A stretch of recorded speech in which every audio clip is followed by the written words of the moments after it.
阿弥陀佛，大家好。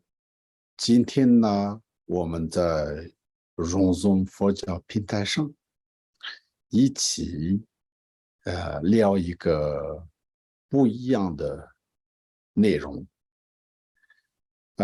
我说的不一样是，今天的聊天的方式不是按经常的这个某一个主题这个来开始讲佛法的一些个别的解释讲解问答等等这种方式。但是实际上呢，我想今天我们呢透过一个故事吧然后就是看看我们佛弟子信佛的人需要什么样的一个态度和认知去这个学习佛法因为这样的一个聊天当中呢，我们一定要看很多的这个不一样的一些内容。譬如说，我们就是一开始你对佛法有非常大的这个兴趣，然后就是非常热情，但是慢慢的，你可能会开始退转或者去卸减，或者甚至这个离开佛法。那这样的事情如果发生在我们的这个周围的话，我们应该是怎么看待这样的事情？而且我们一个虔诚的信佛的人，怎么去避免在自己的身上发生这样的事情这是其实是特别重要的。那今天呢，我在这里要跟大家分享的故事是，应该说是就是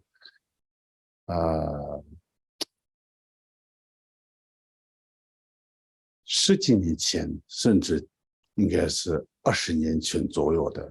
在台湾发生的一个案例。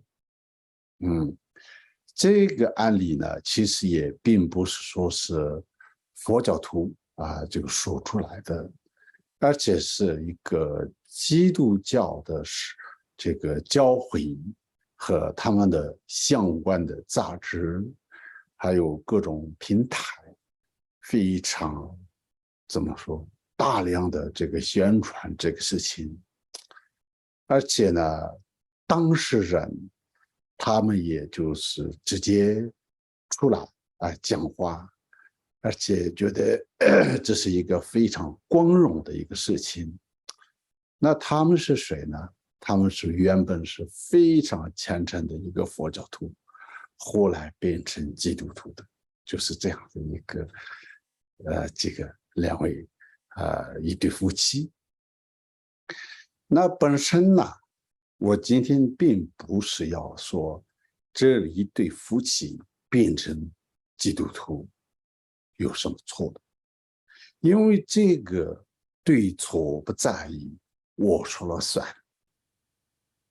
每个人都有宗教自由宗教的这个选择权，再加上基督教也好，伊斯兰教也好，佛教也好，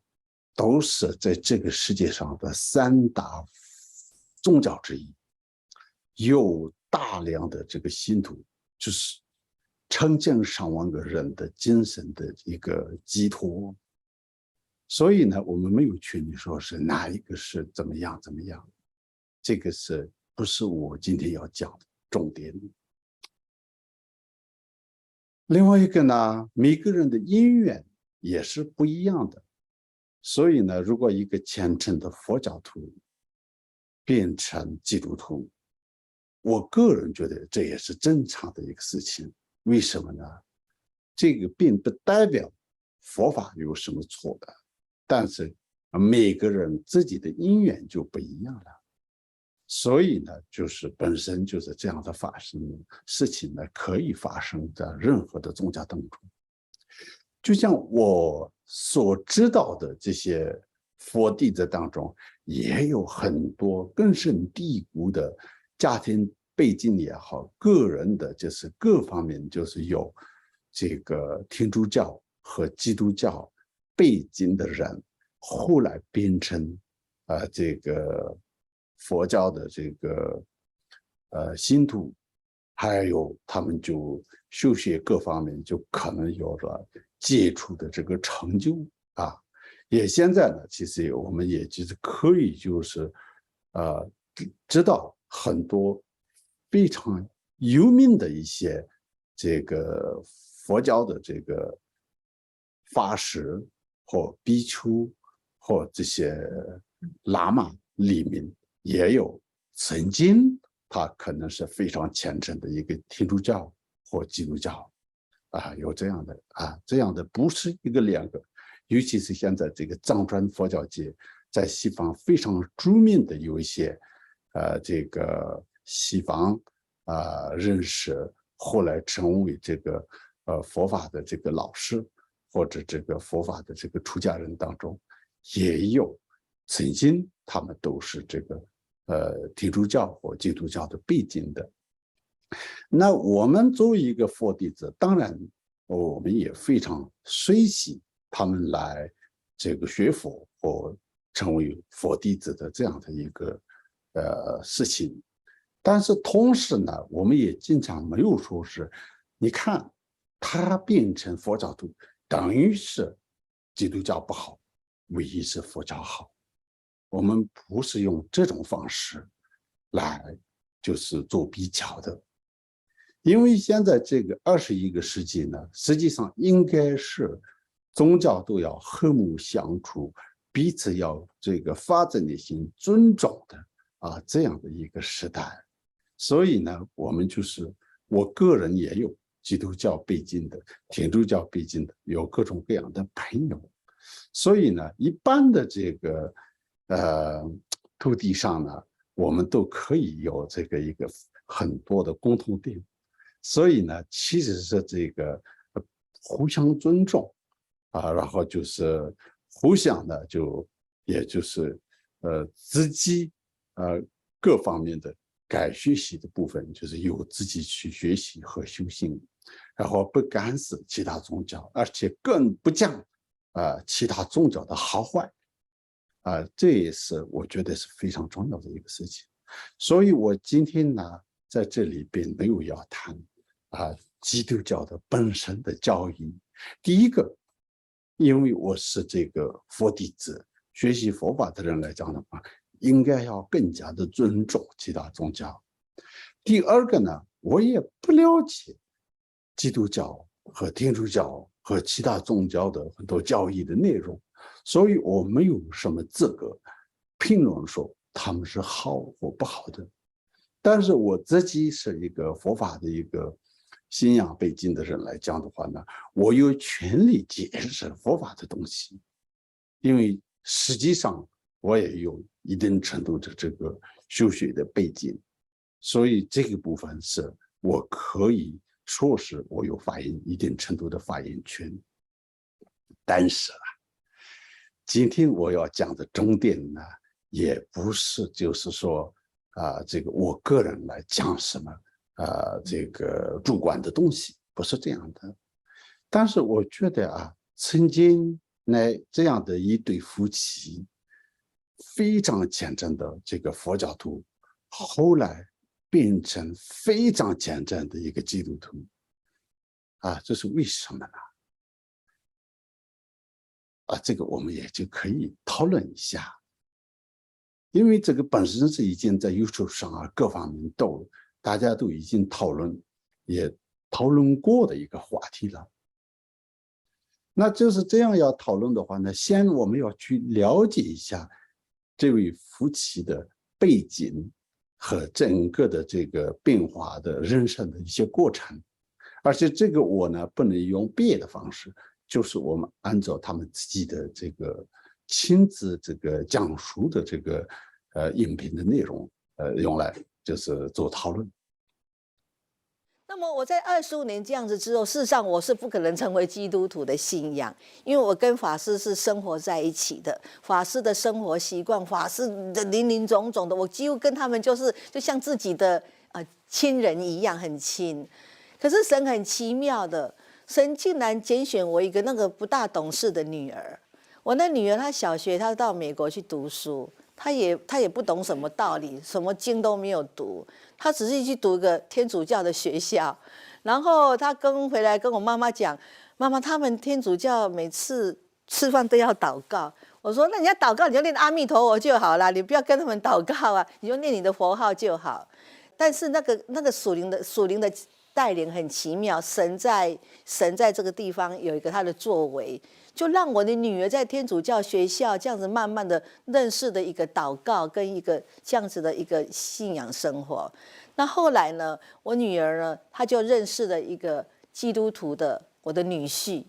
那时候我是很反对的，我说你忘了吗？妈妈说到美国之后呢，不能跟我们佛教以外的人交往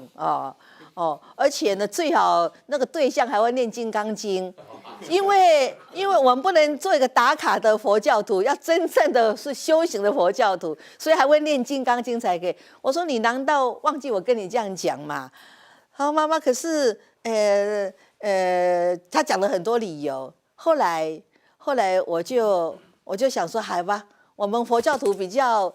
包容嘛。那你基督教是排他性，信你的同我的拢是假，你拢就是那样的是。我拢讲到安尼我靠量啦，好啦，那就让你们交往了。当时我的想法是这样子那就是这样子。所以我女儿她嫁给一个基督徒的一个对象。我女儿结婚之后，她开始跟我传福音。刚刚呢，就是那位妈妈她说，就是她原本是一个非常虔诚的这个佛教徒。但是呢，他为什么后来变成基督徒呢？最根本的一个原因呢，就是因为他的女儿去美国读大学的时候，就是在天主教的这个学校里面就是读书的，所以在天主教的教会的这个学校里面，这个这个耶稣基督的或者圣经的。反正他们的教理，所以就是这个女儿就变成了非常虔诚的一个基督徒这个信耶稣的他那个时候的身份是天主教还是基督教我不清楚这里没有特别讲。无论如何，他就变成一个非常虔诚的耶稣基督的一个信耶稣的人。那表面上看起来这个也没有什么问题的。可是呢，有时候呢，我们也要知道，如果你自己是一个学佛的人的话呢，当然你要有一个简单的这个坚定的一个立场和坚定不移的信心。我觉得这个是任何宗教都一样，佛法也需要有一个坚定不移的信心。那这个坚定不移的信心在的话呢，那你的女儿学生呢，当然如果她真的要信这个宗教的话呢，到那个时候让她去信这个宗教我觉得是宗教自由人生的一个自由。无论是父母和家人，尤其是满18岁之后呢，所做一切的决定都应该是由他们自己来做主导。这是比较符合现代人的观念，也符合人心所以呢，这个部分我是经常也我不认为是，如果你的父母家长是一个佛教徒，一定要强迫不让他信别的宗教，不这么认为的。但是我自己个人很坦白的说，我是一个藏人，我的身边的一个藏人，因为大家知道藏人是信仰上的非常虔诚的一个佛法的一个国土。那这个佛教徒的这样背景的这个藏人，然后这些小孩们小时候其实他们这么去引导应该是父母的决定，不是小孩的决定，主要是这样的，至少小时候。那就是长大之后是当然是他们，所以呢，至少父母可以给他们一个建议。那怎么建议呢？也就是说，他们就是说，如果为什么特别世界上有这么多个大学，为什么你的亲生的女儿？因为你父母两个非常虔诚信佛的时候，等于是你完全的认同这个精神的这个佛法的怎么说这个信仰啊？那是一个很好的、非常了不起的、至高的无上的一个智慧。那这样的智慧呢，为什么不能分享给自己的女儿呢？为什么呢？不能提供一些相关的更多的一些环境呢？所以呢，这些呢，我也其实是发现，尤其是在华人呢，到了一些西方社会的时候，就无论是自己的这个背景，有些是没有什么宗教背景，有些是虔诚信佛的，但是呢，为了一些方便然后呢，这个让子女都去读那个教会的学校。那教会的学校呢，光明正大的，他们的90%的目的是什么呢？就是进去这个学校的人将来要成为他们的一个教徒，他们的一个信徒。当然这也是合法合理的，某种程度上是合理的，因为你自己就是所选的嘛，他们也并不是他们逼你要待在这个学校里面，所以呢，他们的这个做法呢没有什么不对的。我如果是一个佛教的学校，他们也可以这么做，但是要不要让他们进去这个学校，是父母是一定程度上，尤其是我们在东方的文化和社会理念里面呢，父母有一定程度的影响力和角色比如说一个佛教的一个学校里面那就是如果一个虔诚的一个基督徒，他们的这个子女会不会直接会专门送到这个佛教的学校这是第一个。所以呢，这一点呢，其实是你们作为一个佛弟子，你们不是在口头上说的，发自内心的对这个信仰和这个智慧，这个释迦牟尼佛就是有发自内心的这样的一个接受这个信仰之后呢，我觉得这个智慧呢，应该可以分享给自己的家人一定程度上你应该要去引导他们学佛法的。我觉得这是可以说是合情合理的。那就算他自己各种各样的一个因缘去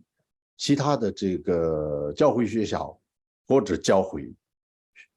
信了这个基督或者天主教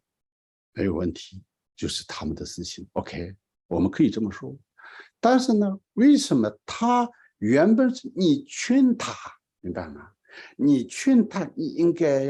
只要接触佛教的范围的这个人，而且你应该要念金刚经。一开始这个女儿去留学的时候，是妈妈是这样说的，刚刚我们有听到。可是后来为什么翻过来呢？就是这个女儿呢开始传法了。这当中有几个原因的。第一个原因是什么呢？第一个原因是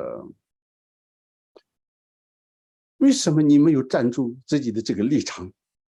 我觉得这是一个重点。但是这个重点我们在第二个一个音频里面就是他们家的这个爸爸讲的这个内容里面，我们就完全知道这个问题是出在哪里的这个问题不是出在佛教里面，也不是出在他们的人有问题，而且主要是出在这个他们的佛法的这个学习的这个方式和对佛法的认知出在这个问题上。第二个呢他一开始只要交那个信基督教的一个男朋友都是这么的反对，后来说佛法就这样包容，那你就是教就教吧，你信就信吧。这当中呢就是方便出下流就是这个慈悲呢，就是太过的话呢，也可能会出什么这个害人的一个事情。这个是传统的这个华人的这个一些说法里面就是有这样的。所以呢，如果你自己真正的对佛法的认知还没有成熟之前，你的包容、开放、过头的话，其实是比较容易出问题的。所以呢，在佛教的教理里面有一个重要的佛陀的一个开始一开始你刚刚学佛的人，不要看太多外道的或其他宗教的东西。佛陀是这样说的，应该要先要就是加强你对自己对三宝的这个认知。但是呢，你真正的这个稳固了就是信心稳固之后呢，你可以去看，因为应该要去用智慧去分辨哪一个是最殊胜、最真理。所以呢，释迦牟尼佛特别要求舍利子舍利佛，然后释迦牟尼佛的这个有智慧第一个他们的话呢，就是每天要花一段的时间去研究当时印度的外道或者这个其他宗教的一些这个观点。所以呢，这些呢你可以包容，但是你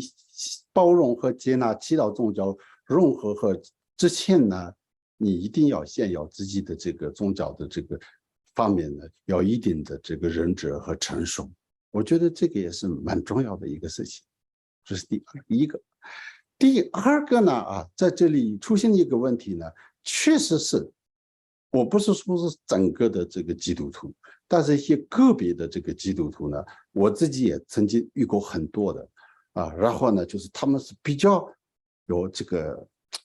是不是过度热情，还是强迫别人这个我就不知道怎么说但是呢，就是无论如何，你看他的女儿妈妈呢这么的就是这个包容女儿的一切，但是女儿呢反过来一定要去破坏这个妈妈的信仰这一点呢确实是我们一定要是值得思考的值得思考的。我曾经在台湾的这个台南的好像是成功大学里面的有一个老师他是非常虔诚的一个佛教徒，他拜佛应该是20-30年了，但是呢，他有一个学生是虔诚的基督徒，他说天天跟他说老师，我希望你有一天能够成为我们教会的这个一个教会的人。所以呢，我个人的话呢，我也其实是经常的要弘扬佛法和爱讲佛法的人。但是如果一个人我看到他是一个虔诚的这个基督徒的话呢，我绝对不会说是我希望你变成佛教徒这个就是我从来在这个我的这个做法里面是完全没有的。那从这个角度来讲的话呢，这个女儿呢，刚刚也说了，她就是反过来，然后就是传福音。她说福音就是有个传教，妈妈你就是一定要去祷告，一定要信，一定要信，这样讲。可是他们这样说是他们的事情，所以我们也无法阻挡。但是这个当中，就是我希望呢，其实是无论是基督教的朋友也好，天主其他的宗教也好，我希望彼此尊重。尊重是什么呢？你有你的价值观，我有我的价值观，你有你的信仰，我有我的信仰，我们彼此不干涉就算是同一个家人，那本身而且这个家人的情况来讲的话呢，先是父母都是20年信佛的这样的一个家庭，那你的女儿，我身为一个女儿在外面，我自己信了，我就觉得这是最究竟的一个真理。可是呢，你的父母，这个世界上现在没有唯一好的一个宗教在美国留学的一个人，我觉得最起码应该这个要知道的。唯一好的一个宗教，如果你自己心里可以觉得我的是唯一好，但是呢，这个对这个社会呢，当中呢没有一个唯一的一个宗教啊，所以呢，只是我们觉得唯一的最好的一个人有吗？没有的。所以呢，就是一样。所以我觉得这个部分来讲的话呢，在这个背后，我们看到一些现象啊，所以这个现象的部分呢，我其实也不是今天要讨论的重点。所以我就说的意思就是说，我们就可以思考一下，为什么他又反过来说，就是一定要妈妈你要信基督，你一定要抛弃你的宗教。我觉得这个是有一个原因的啊。我们接下来再听下面的一段留言。就在因为追求真理人找到一个方向，就很想受洗。可是受洗的时候总是要读圣经，再看一下哦。这个决定，我看个圣经让我很感动的，就是约翰福音第3章17节，他是让我感动的受经。他说：“神差派他独生子来到世上，不是定世人的罪，是要人因着主耶稣基督而得救。”那么这个得救在佛经里面是不可能的，因为个人因果、个人了、个人吃饭、个人。他要去戏里的真正的原因，当然不是这个事情啊，这个他真正的原因在后面。真正的原因，第一个是女儿的劝说，第二个也就是她的这个丈夫到时候会降职，这个他们真正的要信这个基督的根本的原因在哪里啊？什么样的一个因缘啊？这个部分的细节在下面。但是这里刚刚讲的一个重点是呢，他让他最感动的是那个里面就是有这个得救啊，得救。但是这个得救呢，佛教里面有没有得救？其实是有的。那佛法里面就是根本不可能有得救啊，这个呢，当然他其实没有真正的去闻思过佛法的一个人来讲的话呢，那其实也就是比较容易就是可能会产生误解的。为什么呢？确实是说佛法说自己的业力要自己承担，这个是确实有说。那这样讲起来的话呢，难道佛法呢，释迦牟尼佛全部责任都丢给你自己，没有任何别的方法，是这样吗？其实是不一样，不是这样的。而且释迦牟尼佛呢，就是他呢，就是先讲这个贪嗔痴，我们都有贪嗔痴，但是释迦牟尼佛不是来定罪的，因为释迦牟尼佛只是讲述我们的性相续什么样的障碍，就是障碍到我们的相续，就是在轮回里面让我们受苦。释迦牟尼佛只是讲出他的这个整个痛苦的根在哪里，明白吗？比如说一个医生看病的时候就是跟病人这个看病的人说，你的这个身体的毛病，这个身边的根本的这个身体的出现哪一些出现问题，哪一个地方出现问题，什么问题，怎么去急救，这个部分他可能会完整的讲出来。那这个并不是这个医生要跟那个病人这个定罪，明白吗？你是很不好，因为你是病人，不是这样的。他只是讲述实际的一个情况，而且加上这个医生给他一个正确的一个疗愈的方法嘛，这就是释迦牟尼佛的教法。他在这个影片里面还有一些细节，他说他信佛的时候就是要这个连成一个阿罗汉都要什么就很长的时间。其实也没有错，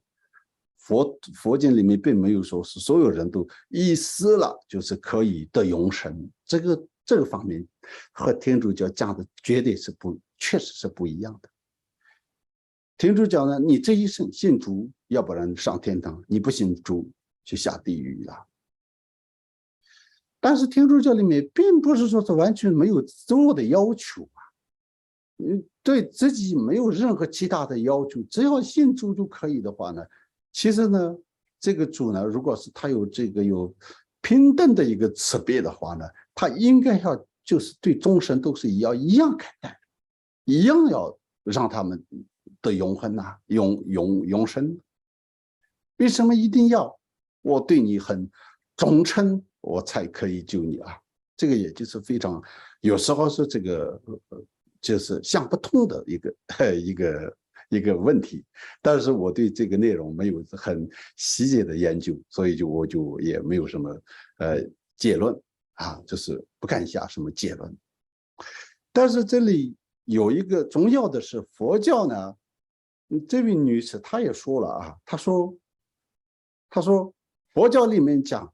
啊，84000个法门，每个人都要修84000个法门，其实不是这样的。意思就是说，每一个众生有各种各样的不同习气，不一样的习气，不一样的根器，所以释迦牟尼佛针对不一样的众生的根器来开这个84000个法。你其中一个法门也可以让你完全成佛啊，明白吗？所以就像在中国传宗的这个六祖慧能大师，他只是听到一句《金刚经》就开悟立地成佛啊。尤其是大乘和禅宗和金刚乘里面还讲即生成佛。在大般若经里面，等地以上的菩萨，如果你想自己就是要尽快要这个成佛，也就是在7天啊7可以活的这个究竟的涅槃呐。所以呢，这些当然是佛法的一个教理，我有这个来说明这个细节，因为它可以不懂，但是如果他能够用一个错误的一个说法来，然后和这个基督的教理做比较的话呢，我觉得这个呢就是不是很好的一个说法。尤其是如果你不是真正的了解这个佛法的东西，还用这样去讲的话呢，那这个是对佛法其实是不尊重。如果我自己这样的对基督这个耶稣基督的这个圣经没有研究的人，我说哦，基督是这样说的啊，佛法是这样说的，我就是不太敢说了，因为我北京是没有这方面的研究了。啊，是这样。那如果他说是20年信佛了，他是有这个说法，也许这么想，可是他有没有这个资格，我们就在下面知道他真正信佛的动机和态度在哪里然后就是程度在哪里，这个是我们就是按他们自己的这个说法，我们可以一起去看。但还有呢，就是得救这个部分呢，佛教呢不讲释迦牟尼佛来得救我们，也可以说是释迦牟尼佛得救我们，但是这个得救的方式不一样，不是释迦牟尼佛的人以他的这个按他的想法去得救，而且他就是给我们这个正确的道路，我们自己要去修。所以如果就像六祖慧能大师一样，我们先想去能够产生这个智慧的时候，这就是释迦牟尼佛最究竟的得救方法，明白吗？如果佛教里面只有讲贪嗔痴，只有讲轮回，只有讲因果，没有讲得救方法的话，那确实是他说的一样，但是不是这样。所以这里有一个重点，释迦牟尼佛讲四圣谛嘛，寂谛、苦谛是轮回方面，但是灭谛和道谛是专门讲得救的方式，得救的过程所以他说佛家里面不可能有得救这个说法当然是不正确的所以我就是这个部分就当然就大概就讲到这里了。我们又听一下。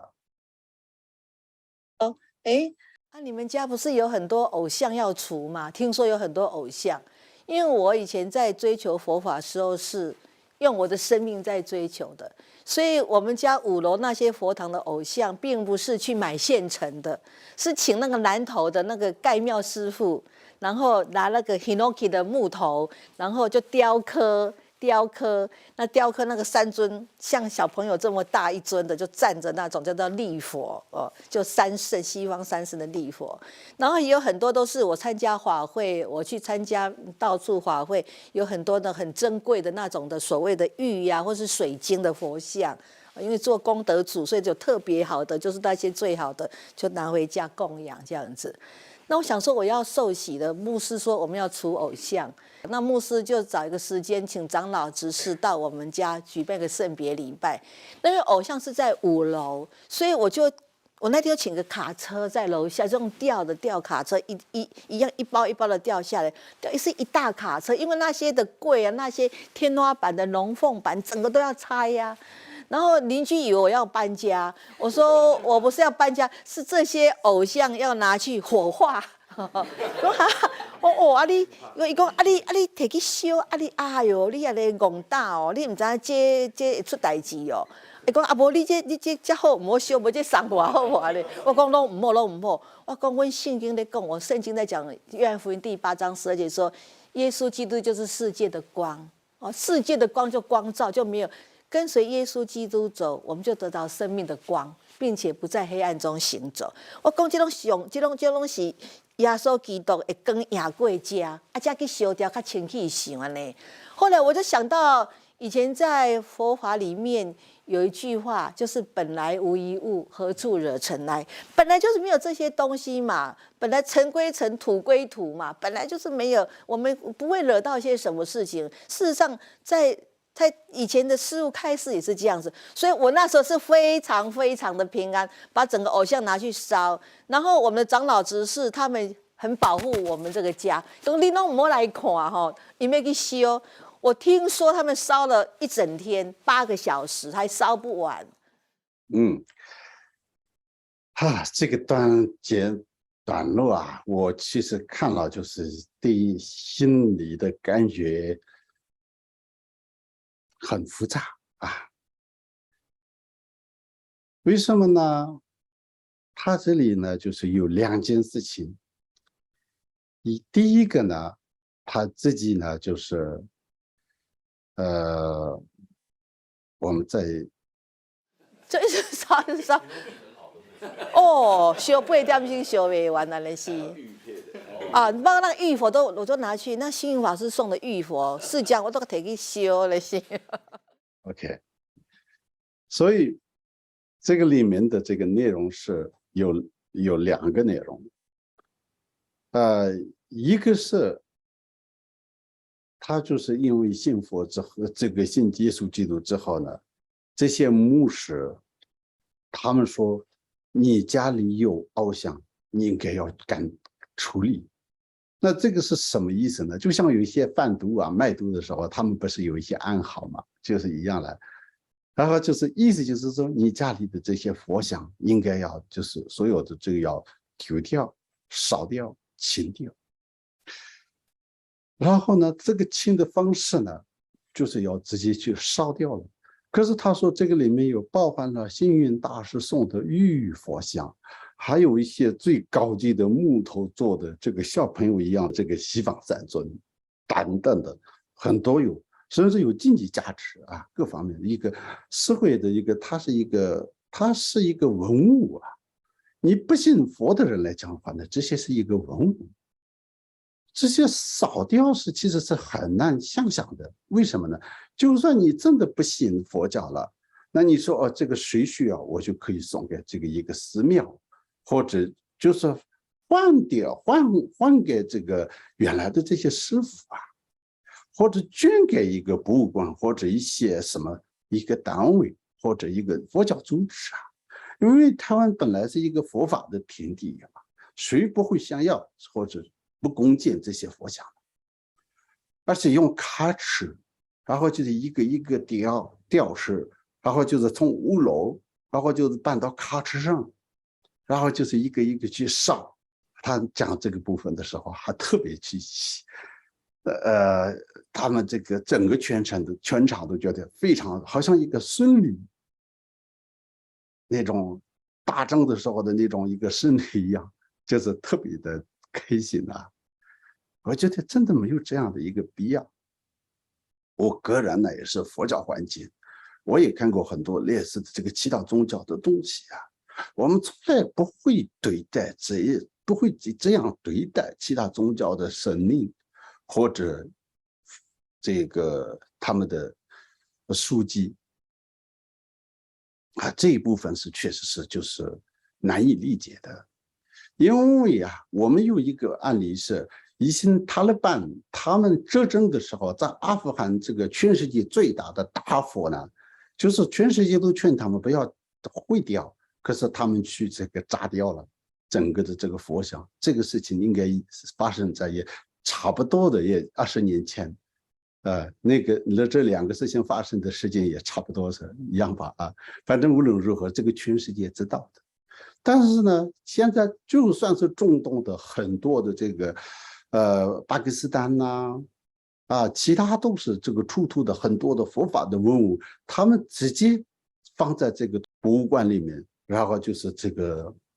受到国家的保护的，并不是说不是我们的东西就是要毁掉，这个事其实是不应该发生在台湾这样的一个非常好的一个地方。那这个在西藏呢，已经经历过这个文化大革命的时候，那个时候呢，就是这样做的佛经佛像全部都是要烧要砍。那其实我也看过，几年前在台湾又是另外一个佛堂发生的事情，这个影片也在这个 YouTube 上，他们也是请了一些牧师几个人，然后呢，这个影片里面有人专门这个拍下来了，那就是在这个佛台上的这个，好像看起来是释迦牟尼佛，也是木质的，拿来然后放在纸箱里面。可是纸箱里面放，然后搬出去的话，那也无所谓，不是这样的。那个人呢，非常辛苦的花了很长的时间，用一个锯子在锯整个的这个木头的释迦牟尼佛还是这个阿弥陀佛的这个从头部，然后就是这样，然后就是这个看这个释迦牟尼佛的头，佛像的头，整个过程呢，其实是看起来是非常怎么说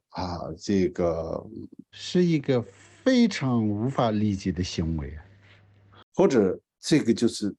仅仅是这个宗教的各方面的一些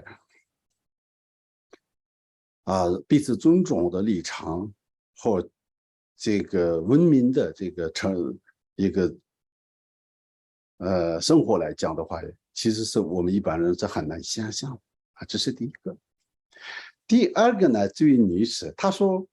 佛经里面说本来无一物，何处是尘埃。以前在佛法里面有一句话，就是本来无一物，何处惹尘埃。本来就是没有这些东西嘛，本来尘归尘，土归土嘛，本来就是没有，我们不会惹到一些什么事情。有这样讲，所以他是很平静，就是这是完全180度的扭曲了这个六祖的本意如果这样的话呢，那你也说 OK， 如果你今天整个家火烧了，你也说我本来无一物，何处惹尘埃，我很平静明白吗？别人打你的头耳骨头，你也可以这么说，其实不是这样的意思。他的这个佛法究竟无了在这个世界的本质是空性的，明白吗？就这个意思。这就是佛陀本来就是说因果个人在，但是这个是本来我们的心本来清净，内心是光明的，这是佛法的一个非常特别的一个大乘的一个观念的基础上，然后就是才能有这个讲和本来无一物，何处是尘埃。如果你没有这样的一个真悟境界的话，本身就是你当做一个口头禅都没有用，而且更不可能用这个来作为你会佛想是合理的一个结构我们问，如果回到六祖慧能的时代，我们说 OK， 六祖慧能呢，他说他当时说了有一个弟子他在念这个法华莲华经然后就是说你就是如果没有真悟，念没有用，后来他证悟了，他说：“那我现在是不是不用念？”啊，慧能说呢，《法华莲华经》对你的这个证悟变成什么障碍呢？不会的，就是这个意思啊。用白话来说，也就是说，你虽然可以证悟，证悟之后呢，你继续应当要更加的恭敬三宝啊。所以呢，就是刘祖慧呢，他圆寂的时候他就是留下的这个佛法的教言，叫做法宝坛经啊。如果就随便可以丢掉，它是一个凹像，我就不要了，烧掉的话呢，为什么称它为法宝呢？所以呢，其实是这个三宝所依呢，它是这个如果还没有到这个六祖的境界的之前呢，我们就是依靠这个外在的三宝所依来累积福德资粮、智慧资粮。这是一个佛法里面的东西啊，你就是非常就是要彻底的就是放弃了佛教，而且要彻底的要清楚所有佛法的东西，然后还说是这个本来无一物，何处惹尘埃？那这个讲法是绝对是完全是一个错误的啊！这个当中呢，我们就是就事论事啊，不对人，就是实际上就是这样的。我们现在一起看另一个音频。那我们都知道。归纳不管任何的宗教，你都是为了让你的生活活得更好，这是为了求平安。这是刚刚那位女士的心声，她自己就是在世界各地讲各种不同的场合讲她为什么后来变成佛教那个基督徒的时候，她讲的她的这个内容是，无论是信任何宗教，都是为了求平安。他又说到这句话，当然我也不是要断章取义，我们可以一起看更多的他讲述的这个细节的内容。最大的转捩点就是我在1998年的佛教，高雄佛光山他们佛教到了一个最顶峰的时候，最巅峰的时候有这个西藏的喇嘛要把一个释迦牟尼佛的牙齿要赠送给佛光山星云法师，那我们就去研究筹备怎么把这个佛牙迎回来台湾。那经过大家的筹备之后，就决定要从台湾包一架飞机到泰国去把这个释迦牟尼佛牙齿把它迎回来，然后把这个佛牙迎回来台湾之后呢，我那个时候当时跟星云法师他们我们在飞机上每一个人都把那个佛牙抱在这个胸前看一看，然后每一个人都照个相做纪念。那个时候我就说回到台湾之后，我认为说，我的这个建筑业，我是做房地产建筑的。我想我从此大概要一路花了，因为我去抱了佛祖的牙齿，然后对我的事业、对我的人生应该很有帮助。那个时候我们就感谢佛祖。所以呢，他当时和星云大师一起去泰国抱着释迦牟尼佛的牙齿回到台湾，因为他是一个建筑建筑上的，就是一个做生意的人。他心里觉得呢，我现在开始我的生意应该会很好的，因为有这个佛陀的这个加持。看起来这个是没有任何不妥的，对吧？但是实际上呢，你信佛的目的变成你一定要平安，而且你觉得佛一定会让你一直平安。而且万一有一点不平安，你要反过来要反对这个佛陀的话呢，这样的这个信佛呢，其实是处于非常危险的一个状态，也是一个很幼稚的一个信佛的一个态度。那我们继续再听一下。但是没有想到1998年把佛牙迎回来，1999年9月21号的碰到921大地震。那个时候碰到921大地震的时候呢，我想住在台湾的每一个人，不管你佛教、道教、基督教，住在这里没有一个人可以幸免尤其是当时是这个房地产这个首当其冲，受到最大的影响。那我们最大的困难碰到的情况就是，因为每一家银行的总行都下令说一定要收回贷款。那算一算，他说那你们这家公司信用不错，让你们特别优待，让你们分成12个月分期付款，支票一次开出来。那开给银行之后呢，第1个月、第2个月、第3个月，原来剩下的现金来轧支票还够，到第4个月开始就会现金不够，那现金不够，做生意的就要跑3点半啊，就要去筹钱啊。那只有说靠我的房子跟我的土地卖了，便宜一点卖了还给银行，但是便宜一点卖也不一定卖得出去。那一定每一个人在这个困难的时候，一定去求他的跟他最熟悉的那个信仰。是道教的赶快去拜妈祖，是佛教的赶快跟释迦牟尼佛求，是基督教赶快跟上帝跟耶稣去求，一定这样子。那个时候跟我最熟的，我当然就是释迦牟尼佛，因为我才前1年才去迎佛牙回来，而且我们家25年的信佛，我们在我们家自己楼上都有那个神明厅啊、佛厅啊，弄得很漂亮佛堂。然后每天早上要到那边诵经，诵早课晚课。那我太太吃常年素，吃素吃25年，她也每天早上在那边诵礼佛、念佛经，练了20几年。就是我们在追求信仰的一个地方。那我们一下子碰到这么大的困难，当然我们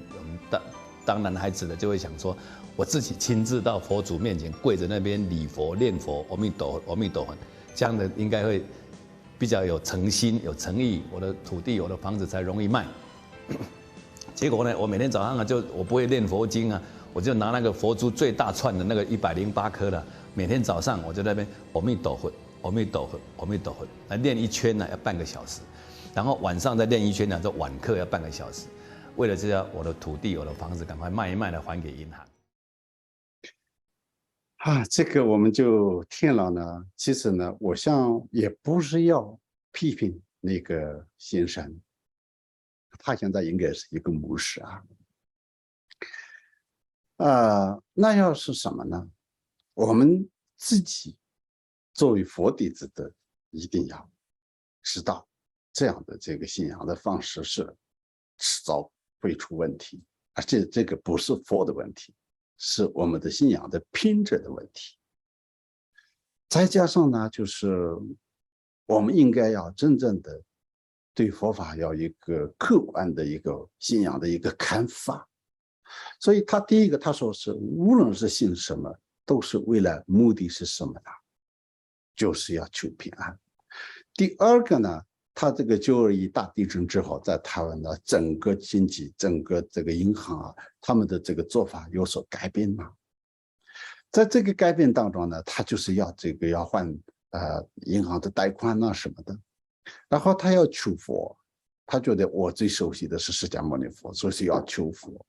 那这个也没有什么问题呀。但是呢，释迦牟尼佛能不能完全保证你一直会顺利呢？没有办法。就算你一个医院很好的医院，就像台湾的台大医院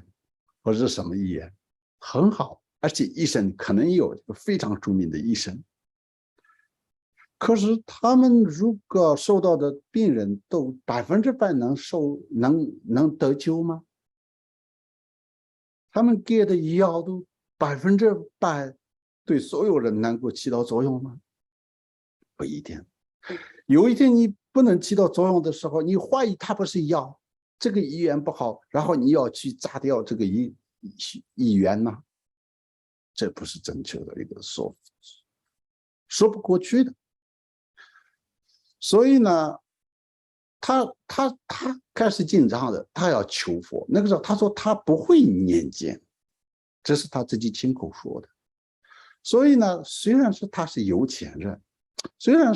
他是一个学佛护法，但是主要是他只是一直在烧香拜佛之外，他没有真正的去闻思和了解到真正的佛法的意思。当然有时候人间佛教呢非常了不起的地方，也服务社会各种地方，这个广结善缘。但是呢，这些信徒也一定也是一样，如果没有这个闻思的基础的时候，就可能会一样比较容易出问题的。所以他就是学佛，他说20多年吃素在这个家里那么虔诚，但是他说他关键的时候他自己就是不知道怎么念经，只有阿弥陀佛的阿弥陀佛的，就是只会这个。所以呢，这个呢，当然他会阿弥陀佛也是已经是很了不起，可是呢，另一个角度来说的话呢，他对佛法的闻思和认知是几乎是一个零的一个状态，几乎是这样的。所以那个时候呢，他的心里呢，只有就是佛陀一定要是帮我卖出去，因为做生意的人本来就是现实嘛。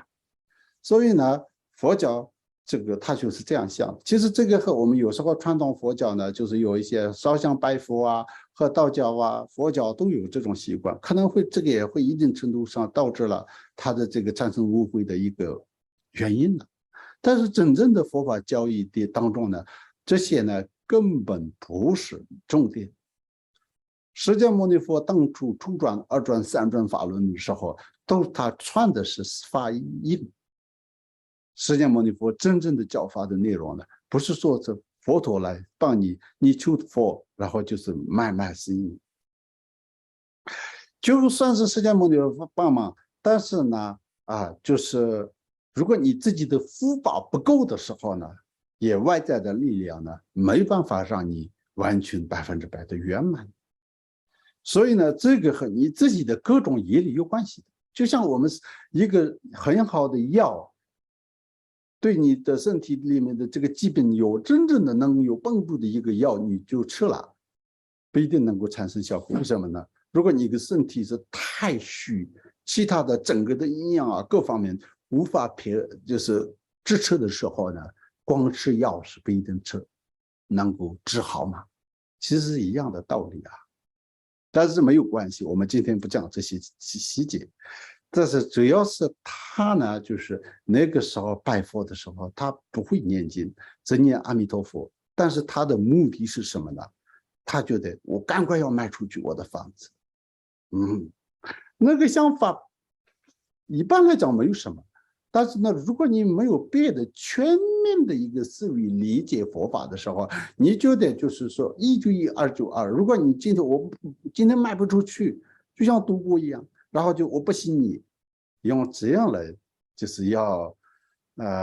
信佛的话呢，其实这种态度呢，有一天我想也许呢，在其他宗教，基督教也是一样的。你看呢，我们看到虔诚信基督教的很多的这个一些基督教的这个社会和个人的身上也经常发生这个各种各样的这个天灾人祸啊、三长两短啊、不好的事情啊、天天自杀啊、天天呢就是出各种各样的问题啊。难道那个时候就是马上要这个说我就不信耶稣吗？其实也很多信耶稣的人也。我相信不是完全他要免除所有的这些这个做生意上的失败啊，股票上的这种各样的记录啊，全部都你只要是信耶稣，就你的股票是永远会在100%的这个最高的这个上面吗？其实不是这样的。所以呢，这些根本来是一个对信仰的一个误解，不是只有佛法的一个误解。我觉得这样的人信耶稣，我也很难说是他能成为一个很好的耶稣的儿子。因为印度的国父甘地曾经说过你很好的一个伊斯兰教徒就是一个很好的一个印度教徒。他的意思就是说呢，有些呢这个根本上的用智慧看待这个他的真正的这个教义本身是所有宗教比较最注重的一个东西至少我觉得这些宗教创始的这个先知们，他们的这个想法应该是这样的。OK， 那我们再继续听一下那位先生的说话。那后来呢？经过这样的，我女儿为我祷告，我念阿弥陀佛，再经过1个月，还是都没有动静，那我压力越来越大啦。我就打电话给我女儿，我说女儿你不是说你们上帝帮忙人家解决困难吗？那你也祷告了1个月，我也念阿弥陀佛，就又多了1个月，但一点动静都没有，怎么办呢？那我女儿就很诚心的，也很有信心的，就跟我建议，说爸爸，我告诉你你如果真的要解决你的经济压力我建议你2个方法，你如果愿意用的话，你一定有效，一定上帝可以帮忙你。所以他就是非常着急的要买房子了，卖出去，卖出去。所以就是一直念阿弥陀佛1个月还没有动静。其实做生意卖出去其实经常也是这样的，不是说是马上会有效果的。觉得这个也许，因为本身921大地震受影响，我当时不在台湾，但是我相信是一个整个大环境的一个情况，就像现在的疫情的时候一样。所以呢，这种事情要解决和谈生意都本来需要时间的。这个不是说就是本身的这个缘起和逻辑这样的一个环境，佛陀让你就是马上就是要打破世俗的这个缘起是不太可能的事情。所以呢，就是他本来要等待，但是后来呢，他就是发生什么事呢？就是然后就是你跟女儿说，你的上帝不是很厉害吗？为什么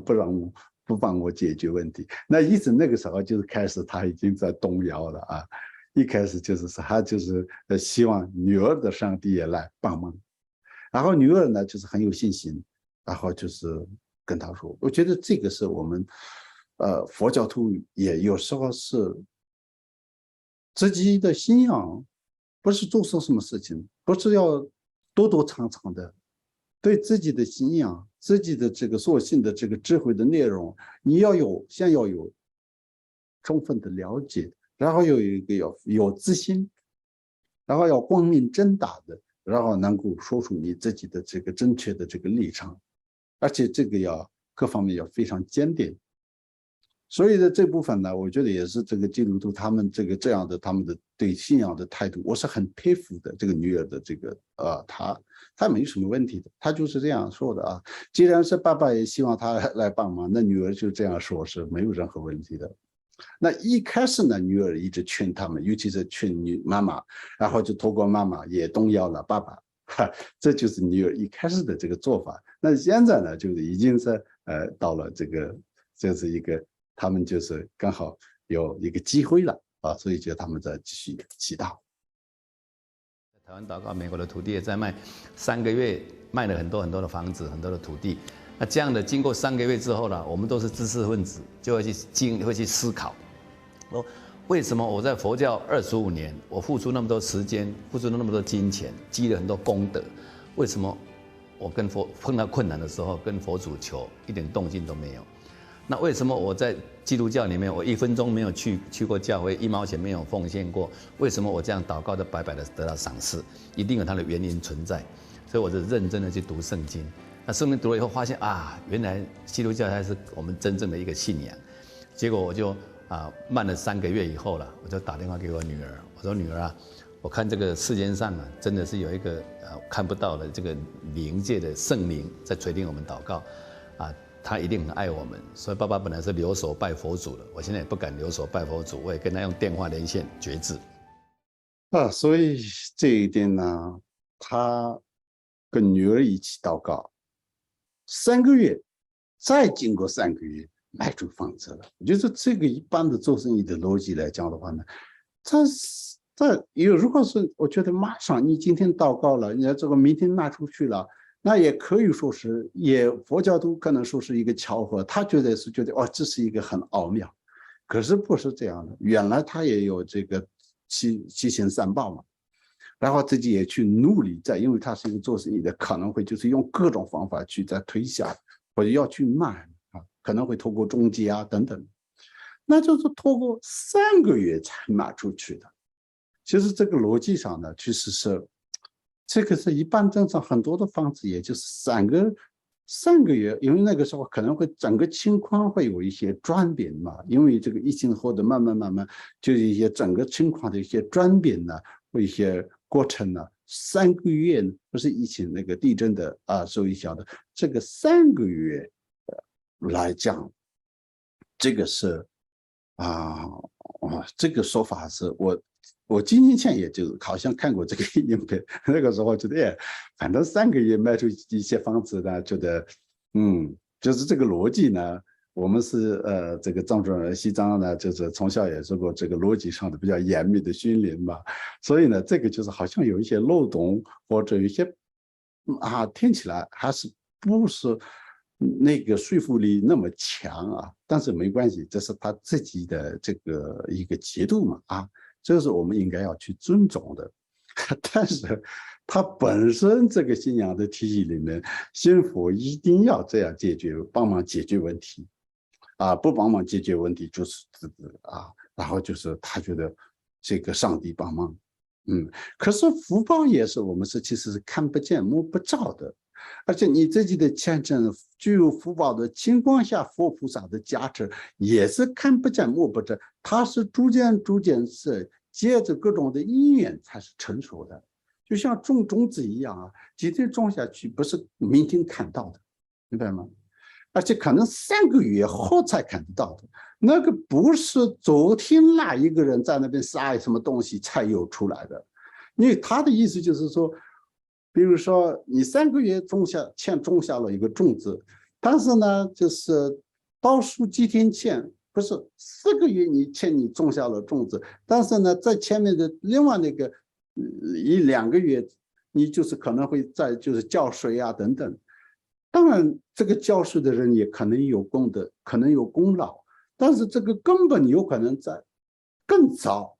啊，就是埋在地里的那个种子长出来的，但是这个种子你根本不知道嘛。所以这个我们凡夫人就是，无论是上帝在不在啊，因果在不在，没有这个100%的一个这个能力。所以呢，那种情况下怎么办呢？我们的这个上师宗萨仁波切经常说过了啊，如果啊，就是我们就是只是要先前的一些利益来要信佛的话呢，可能会这种的信仰是就是撑不下去的啊。还有一些呢觉得大圆满很殊胜，即生成就，我一天都要成佛。如果你没有根基础，然后就是直接要大圆满，也是一样，可能会让你失望的啊！这是几年前总是慈正罗智堪伯来台湾的时候说，你们就是没有基础的学大圆满，可能会是让你失望。意思是什么呢？它是要按部就班的有一个次第的，这是一个因果的一个很正确的一个观念在里面啊。所以呢，我觉得我们一定要非常小心。我们可以有时候是烧香拜佛和求佛没有关系。但是真正你信佛的这个根本的基道果，知道吗？基道果，基础的基，道路的道，果位，这个基道果这3个层面上啊，不能是说是我是求平安啊，这是精神的一个这个佛法里面说，它是一个实践的想法嘛啊，它是一个实践的想法，而精神的一个利益。所以呢。以现释迦牟尼佛的一个表弟，他也要出家嘛，他的目的是什么呢？他要得到一些实践的一个快乐而已啊，那就是释迦牟尼佛说啊，你这个不是真正的这个有这个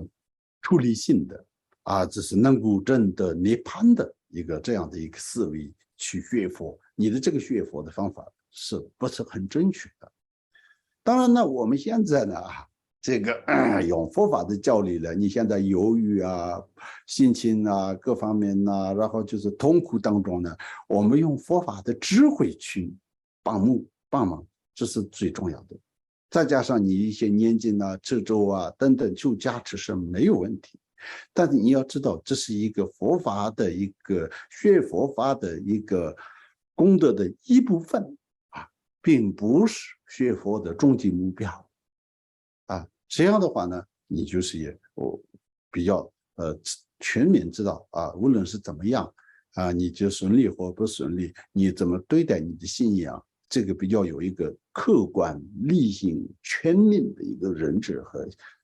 这个自己的一个见解啊，这个很重要的。所以关于这个部分的一些缘起，佛法说的是缘起啊，根源。和背后的这个背景，他自己也说了一些话，我们一起听一听。所以有一个迎佛雅的来信耶稣，结果全世界的华人社会里面的教会啊，都看得哇，佛光山的这个信徒去迎佛雅回来的信耶稣，大家都很好奇，所以世界各地的这个华人教会都邀请我去讲见证。我最远到巴西、到纽约啊、洛杉矶、到加拿大，到处都2003年一直到现在，经常都有人邀请我去讲见证。那个时候有一年2003年，我到洛杉矶去讲完见证，洛杉矶那些台府的这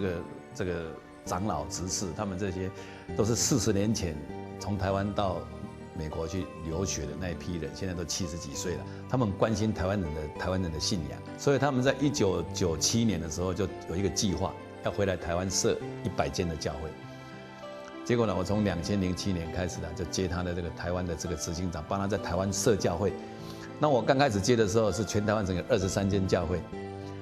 那我在07、08、09到10年4年，我在台湾变成52间教会。那后来我看，所以这个呢，他说，因为他是一个因佛雅、一个星云大师的一个大护法啊，然后变成基督徒，那这个就是也轰动了可能会这个基督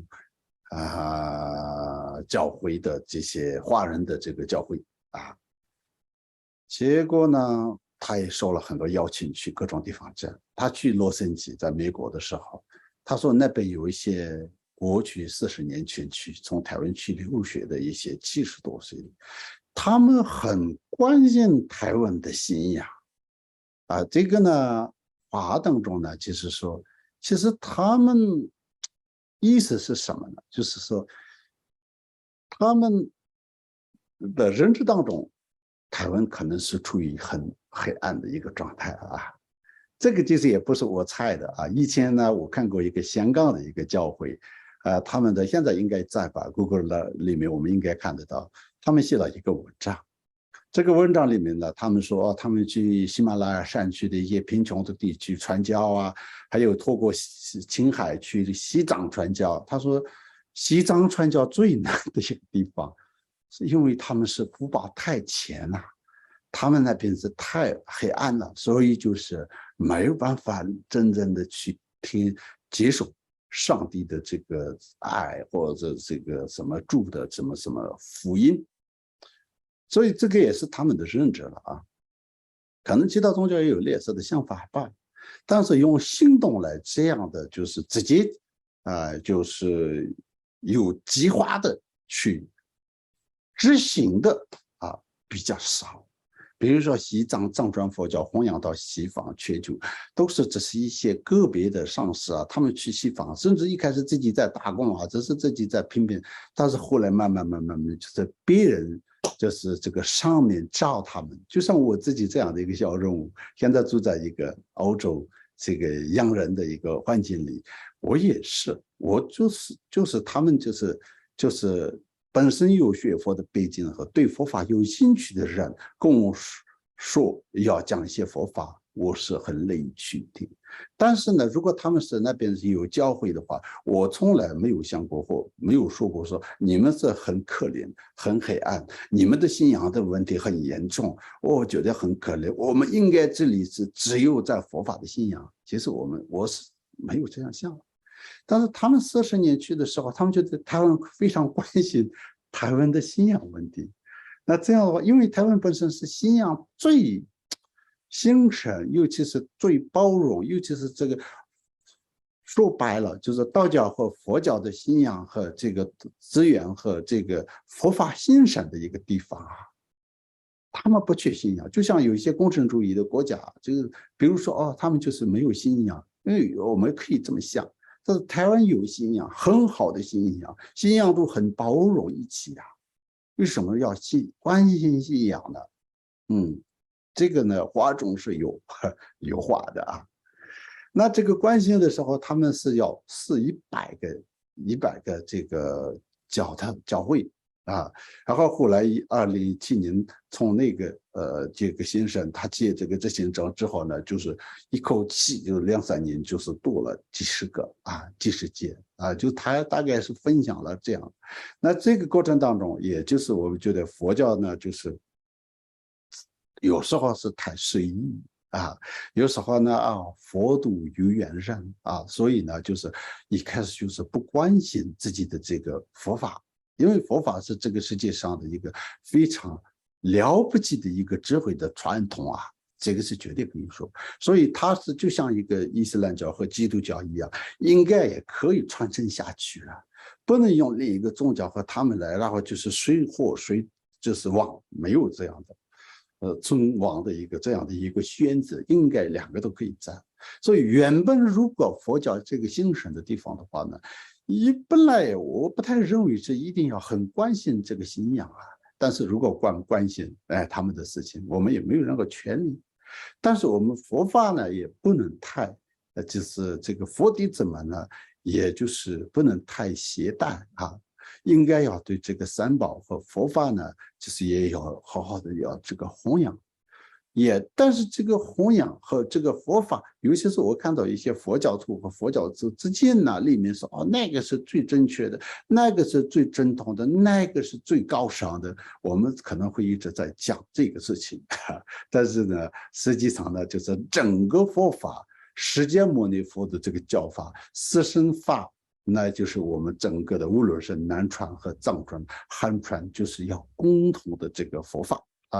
这个佛法呢，就是也这个身为一个佛弟子呢，也可以好好的传承。尤其是台湾这样的地方，或有一些华人自古以来有佛法背景、文化和佛教很多的这个思想融合在一起的，1000多年的这个一个历史当中，这个一些有融合的呢，它是有这个一些。不只是有信仰上的价值，还有传统文化上的价值，实际上是非常大。所以这个部分呢，当然我们不能忽略啊。那所以呢，这是一个后面的这个段落呢，我也看到觉得这个就是也是确实是他们的经常关心的一个方式了啊。所以这一点我没有特别怎么样，但是我现在做一个总结啊，这个一位。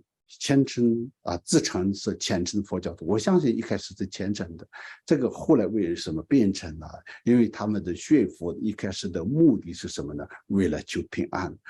然后呢就是这样。那再加上呢，后来为什么放弃佛教的原因呢？因为是他们通过女儿的帮助，祷告之后，就是迈出很多方式，所以就是他们信耶稣了。然后呢，就是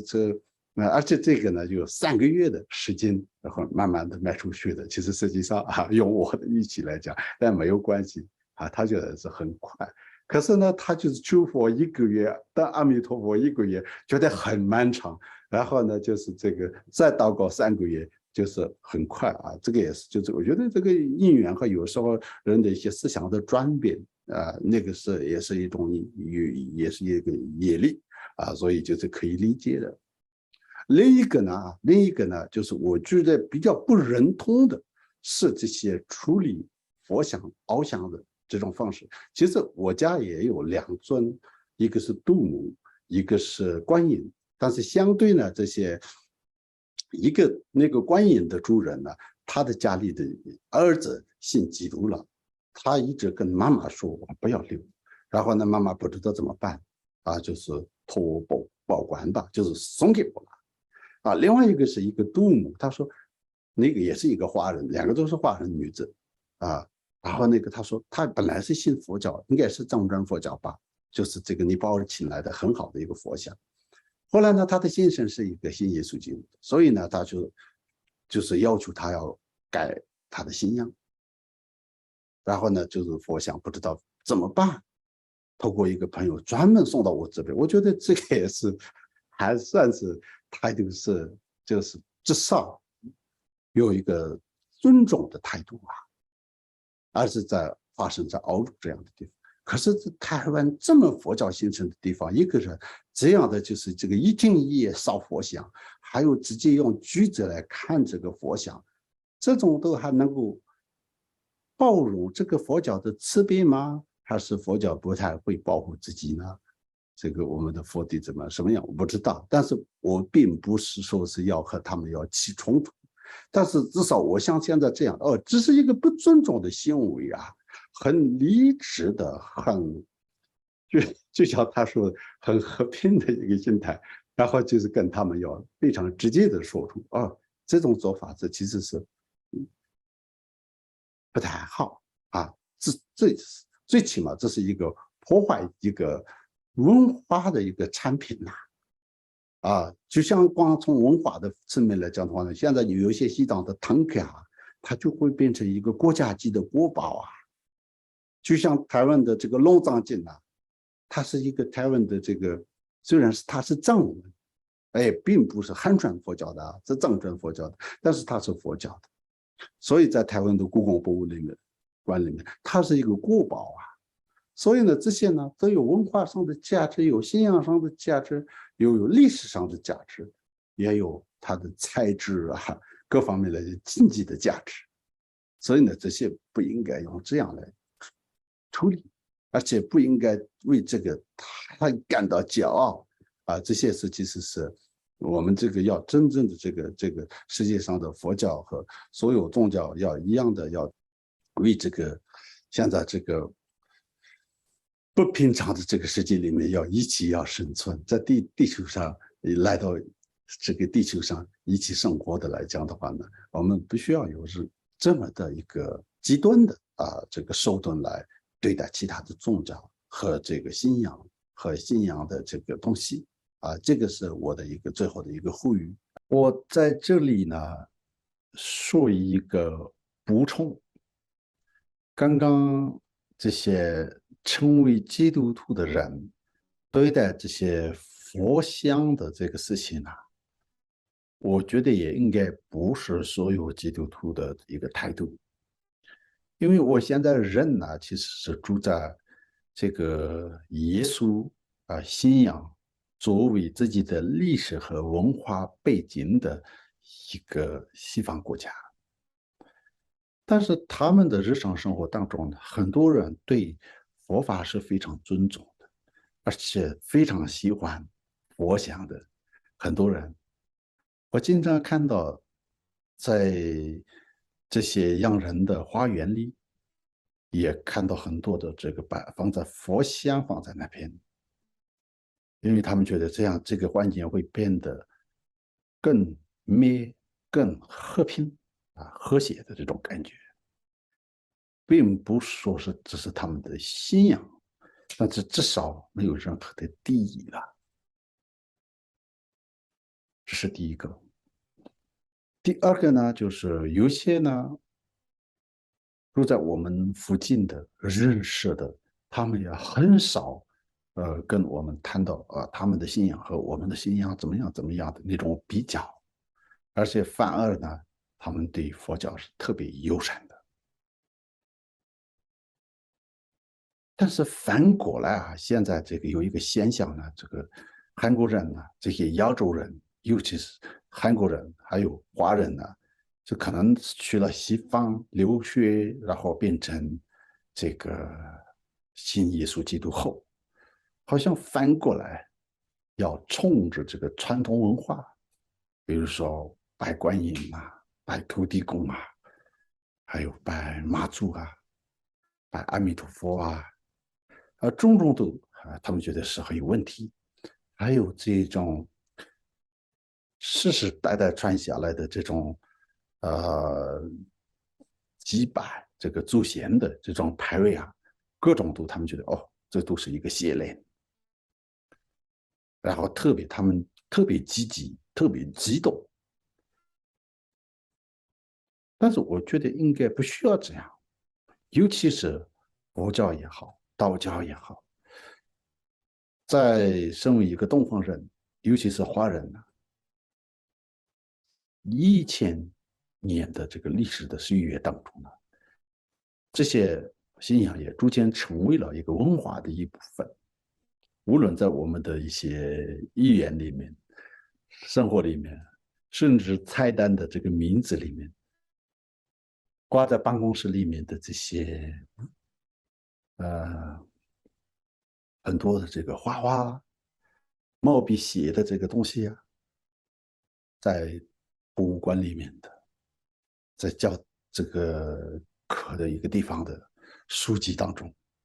思想当中，各个方面都其实是离不开这个佛法的文化所以呢，这些是一个自己的一个完全是一个传统文化。你可以不信，但是呢，这个你不应该因为信耶稣基督对这些文化的情感都彻底要更新或者一个更改或者革命所以这一点呢，确实应该要好好的去思维阿弥陀佛。